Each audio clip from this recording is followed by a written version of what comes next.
In 202 BCE, the fate of the Mediterranean hung in the balance on a dusty plain south of Carthage. For over 15 years, one name struck fear into the heart of Rome: Hannibal. At battles like Cannae, he crushed Roman legions with unmatched brilliance. The Carthaginian genius Hannibal Barca had ravaged Italy, striking terror into the heart of Rome. But from Rome rose a new kind of commander, Publius Cornelius Scipio. He realized that to defeat Hannibal, he had to stop fighting him in Italy. He struck at the heart of Carthaginian power in North Africa itself. The tide had turned. Following a bold invasion of North Africa by the Roman general Scipio, Hannibal was recalled from Italy to defend his homeland. The two greatest titans of the ancient world finally stood face to face at the Battle of Zama. In 202 BCE, the two titans met. Hannibal trusted in his most terrifying weapon. Hannibal opened the battle with his signature move, a thunderous charge of 80 war elephants intended to shatter the Roman front lines. He hoped they would smash the Roman front lines, but Scipio was prepared. He knew that while these beasts were devastating, they were easily panicked.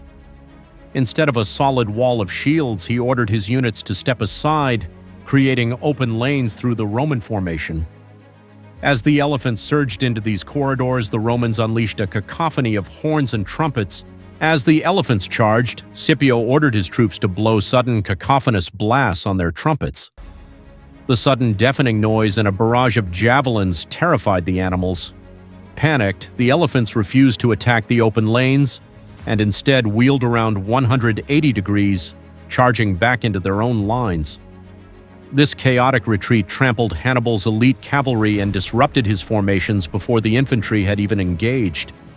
Hannibal's primary offensive weapon had become his own undoing. With the elephants neutralized, what followed was a brutal, bloody infantry slog. Hannibal's veterans fought with desperation, but Scipio held a final, decisive card. Just as the lines began to waver, the elite Numidian cavalry, led by King Massinissa, returned to the field. They struck the Carthaginian rear in a devastating charge, encircling Hannibal's army. The master of envelopment had been enveloped. The elephant charge had been a disaster, depriving Hannibal of his primary weapon and leaving his infantry exposed. As the sun dipped below the horizon, casting long, bloody shadows across the plain, Hannibal's dream was broken and the Carthaginian dream died. The once proud army was shattered, leaving the field littered with fallen elephants and broken standards. Hannibal escaped, but he knew the war was over.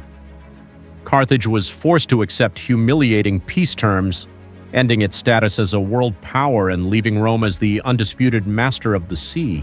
Carthage was forced to accept humiliating peace terms. To honor his total victory, the Roman Senate granted Scipio the title Africanus, conqueror of Africa.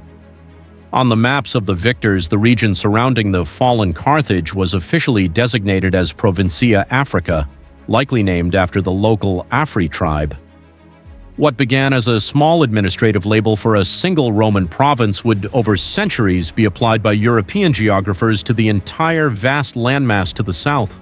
The struggle between Hannibal and Scipio did more than settle a war. It redrew the map of human history. While the dust of Zama has long since settled, the echoes of that day remain in every mention of the continent's name. We remember Hannibal for his genius and Scipio for his adaptation, but their greatest shared legacy is the word Africa itself, a title born from Roman victory that grew to define an entire world. History is rarely as simple as the textbooks suggest. If you enjoy deep dives into the strategies and stories of the ancient world, subscribe to follow the full journey. Don't miss the next chapter.